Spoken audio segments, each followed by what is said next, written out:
Ձեր հարցադրումը իրապես անաչառ էր եւ կապված չէր ինչ-որ կոնկրետ անձերի հետ, այլ ինստիտուցիոնալ հարցեր եք բարձրացնում կամ առաջին կարևոր, այսպես ասած, դեպքից միջադեպից դա պարոն Տոնոյանի հետ կապված այդ առեղծվածային պատմություններ, որի արդյունքում, որ այս կամ այն պատճառով բազմաթիվ ազատումներ եղան համակարգից եւ այսպես ասած այսօր կարող ենք վստահ արձանագրել, որ բոլոր այն մարդիկ, որոնք որ ներգրաված են եղել process-ում, անկախ հանգամանքից ինչքանով են ներգրաված եղել, այսօր չեն աշխատում համակարգում այս process-ում դուք եք ներգրաված եղել որպես հանձնաժողովի նախագահ եւ ինքներդ ընդհանրում եմ ականատես եք եղել առնվազն այսպես ասած ճակերտավոր տարօրինակությունների, որոնք որ բոլորս որպես փորձառու մասնագետներ անկախ նաեւ իրավաբանական կրթությունից տեսնում ենք, որ ինչ-որ մի բան այն չէր։ Եվ դրա արդյունքում եղավ ծառայողական քննություն, տրվեցին կարգապահական տուժեր, նաեւ եղան հեռացումներ։ Կապված քրեակատարողական ծառայության ղեկավարի նշանակման ձեր մտահոգության հետ ես կարող եմ հետեւյալը արձանագրեմ, որ չի լինի գտնել զինվորական ծառայություն անցած, այսինքն պագոնավոր մարդ, որը չի աշխատել համակարգերում մինչև 2018 թվականը։ Ի նկատի ունեմ անփորձ մարդ, նորավարտ ուսանող կարելի է գտնել, բայց եթե դու ուզում ես գտնես փորձառու մարդ, նշանակում է այդ մարդը աշխատել է նաև մինչև 2018 թվական եւ ես չեմ ուզի անպագորգոր այսպես ասած խոստումներ անել, բայց կարող եմ ուղղակի ձեզ վստահեցնել, որ շատ անկաշառ եւ սկզբունքային պետական ծառայող է իմ ընկալմամբ եւ մենք կարող ենք դա արձանագրել մենակ ոչ թե իմ ճաշակով կամ ձեր ճաշակով, այլ արած աշխատանքով։ Ես կխնդրեմ Պարոն Քոչարյան, արձագանքի։ Ես կխնդրեմ ձեզ ուղղակի տանք ժամանակ եւ թեւութիկուն կանգնենք այդ բարդ գործում, որպեսզի հետո իրար հետ կարողանանք վայելել արդյունքը, դուք որպես падգամավոր, ես որպես նախարար, բայց եթե մենք միայն քննադատենք թիմը, որը շատ լավ թիմ է, որը ոչ միայն պարոն Գրիգորյանն է այդ թիմը ներկայացնում, այլ նաեւ տեղակալներ, որոնք տարբեր համակարգերից են, մեկը քննչականից ենք խնդրել, որ հրավիրել, որ գա անցնի աշխատանքի, մյուսը պետական վերահսկողական ծառայությունից է, ով ժամանակի մտել են եւ 1 տարի մոտ ամբողջը ուսումնասիրել են, եւ ուղղակի ձեզ կխնդրեմ ժամանակ տանք, նաեւ գիտեմ, որ մամուլին հետեւում եք, ինձ թվում է տեսնում եք, թե ինչ հսկայածավալ ստուգումներ, ռեֆորմներ, փոխադրումներ են լինում, որոնք որ հիմք են տալիս մեզ այս ակնկալիք են ձևավորում, որ իրապես ռեֆորմը իրականանալու է։ Բնականաբար ճիշտ եք, որ լինելու են փոխատեղումներ, նշանակումներ, որոնք որ ձեր սրտով չեն լինի, որտեղ այս կամ այլ մարդուն ճանաչել եք այլ իրավիճակում, բայց նորից եմ ասում, դրանք շատ սուբյեկտիվ ընկալումներ են եւ երբ ասում եք, որ կարելի է նաեւ հետաքրքրվել այլ կառույցներից, թե ինչ կարծիք կա այս կամ այլ պետական ծառայողի նկատմամբ, վերաբերյալ ստանում ենք այդ տեղեկատվությունը, բայց դրանք նույնպես շատ սուբյեկտիվ են։ Միակ եզրակացությունը եւ այսպես ասած հետեւողականությունը, որի հիման վրա կարողանում ենք որոշում կայացնել, դա արդյունքն է։ Մնացած սաղ սուտ է, պարոն Քոչարյան, ով ինչ ասի, ով ինչ խորհուրդ տա, ով ինչ գրի, ով այսպես ասած գովաբանի, տեսնելու ենք ի վերջո այս տարվա վերջում դուք այստեղ նստած ասելու եք, պարոն Մինասյան, բա ասում էիք էս, ինչ եղավ այս հարցը, ես եմ ճիշտ ուզ գալու, ասում եմ պարոն Քոչարյան, տեսակ, որ ստացվեց։ Հուսամ այս դեպքում իմ ու ձեր շահեն է, որ ես ճիշտ ուզ գամ, ինչքան է որ դուք պարտվեք։ Հիմա ինչ ի նկատի ունեմ մեր բանավեճում, էլի։ Պարոն Քոչարյան, արձագանքի դուք ձեր արձագանքի իրավունքից կօգտվեք։ Բայց հա, արձագանքի իրավունքից կօգտվեք։ Հիմա ինչ վերաբերվում է ոնց են թափանցում թմրանյութերը, պարոն Քոչարյան։ Ճիշտ եք, որ սկաներներ դրած է, բայց ուրեմն ինչ է տեղի ունեցել։ Սկաներները դրել են մենակ հանձնուկների հատվածում, բայց այնտեղ թե ծառայողները, թե ճաշատեսակները, երբ որ արդեն ոչ թե տեղում են պատրաստվում, այլ գնում է կատարվում, դրանք բոլորը մտնում են առանց կանավորման եւ հիմա արդեն ունենք վարչապետի կողմից հաստատում, արդեն ունենք չինական համապատասխան ստանդարտացված ընկերության գնահառաջարկը եւ տեղի ունենալու առաջի 1 կամ 2 ամսում գնում, որտեղ Արմավիր քրեակատարողական հիմնարկում այդ խաչմերուկային տեղում ստեղծվելու է մի հատ համակարգ եւ ուտելիքի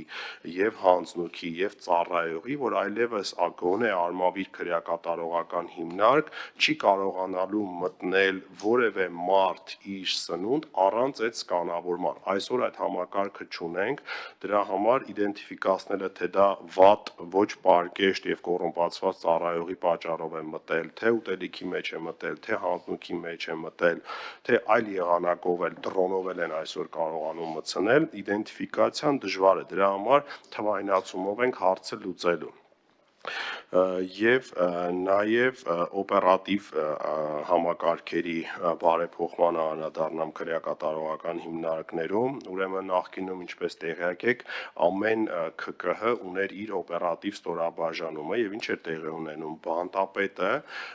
երկար աշխատելով հենց օպեր բլոկի հետ դառնում էր այսպես ասած իր անմիջական ղեկավարը եւ ինֆորմացիան քրեակատարողական ծառայություն կենտրոնական ապարատ չէր հասնում։ Մենք ինչ արեցինք, օրենսդրական փոփոխության արդյունքում այդ ցանցային համակարգը բերեցինք մեկ կենտրոն, մեկ տեղ եւ այսուհետ կենտրոնում նստած օպերատիվնիկն է վերահսկելու ՔԿՀ-ի օպերատիվնիկին, որպեսզի այդ ամբողջ ինֆորմացիան կարողանանք ստանալ։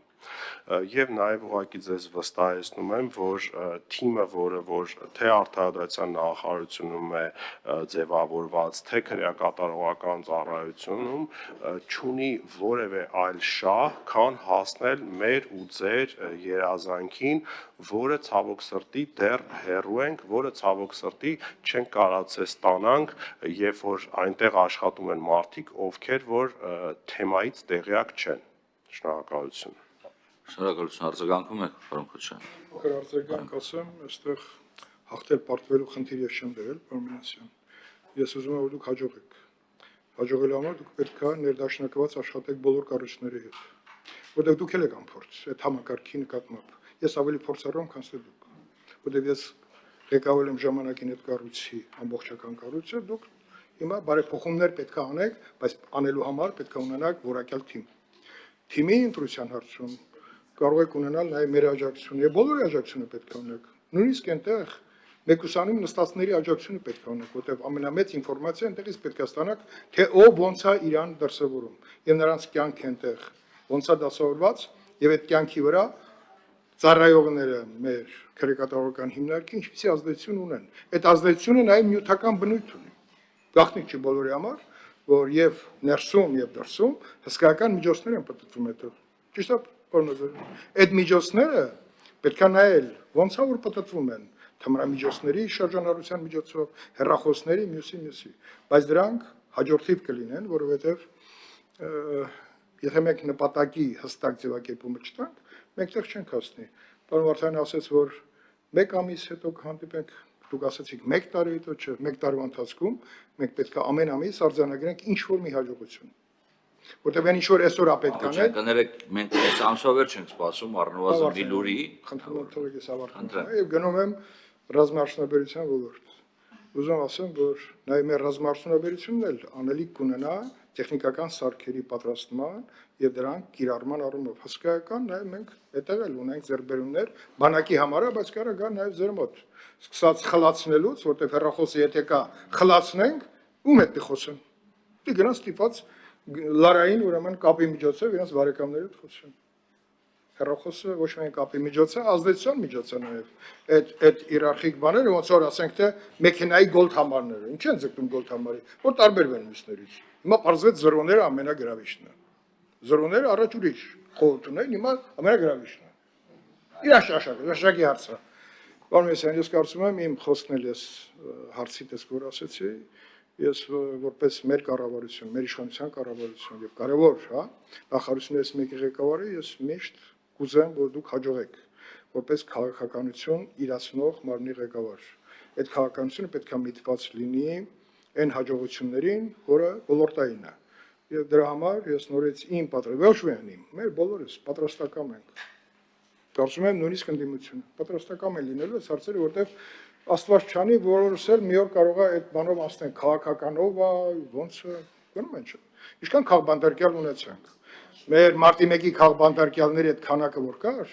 մանրամասն հնարավորություն տվեց հասկանալու ինչ բարքեր են տիրում։ Չնայած քաղբանտարկյալների ներկայությունը շատ առողջացրեց քրեակատարողական հիմնարկը, հատկապես Վարդաշենում։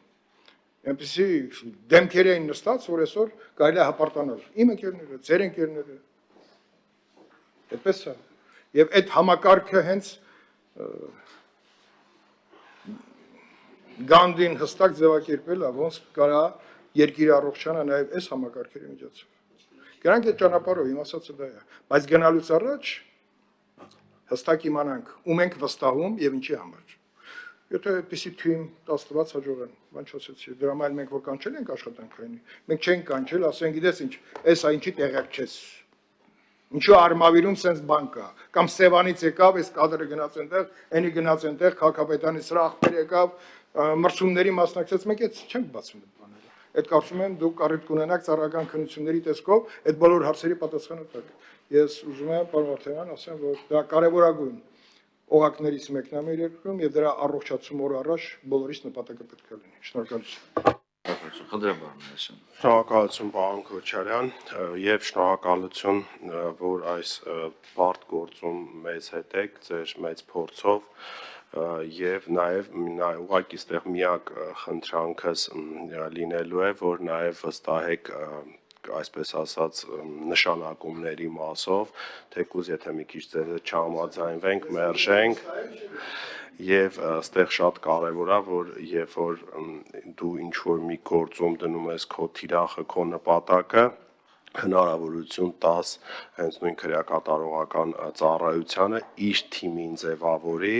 ու ստեղ եթե նույնիսկ ունենք ինչ որ նախասիրություններ կամ ինչ որ մարդիկ կան, որոնք որ ուզում են այս կամ այլ տեղում հայտնվել եւ մերժումներ կստանանք, ես էլ դուք էլ դա անձնական չհամարենք, այլ համարենք, որ ինստիտուցիոնալ բարեփոխումների համար։ Պարզապես այս դրվագին հուշեց, որ ձեզ ոնց որ սխալ բաներ են հուշել։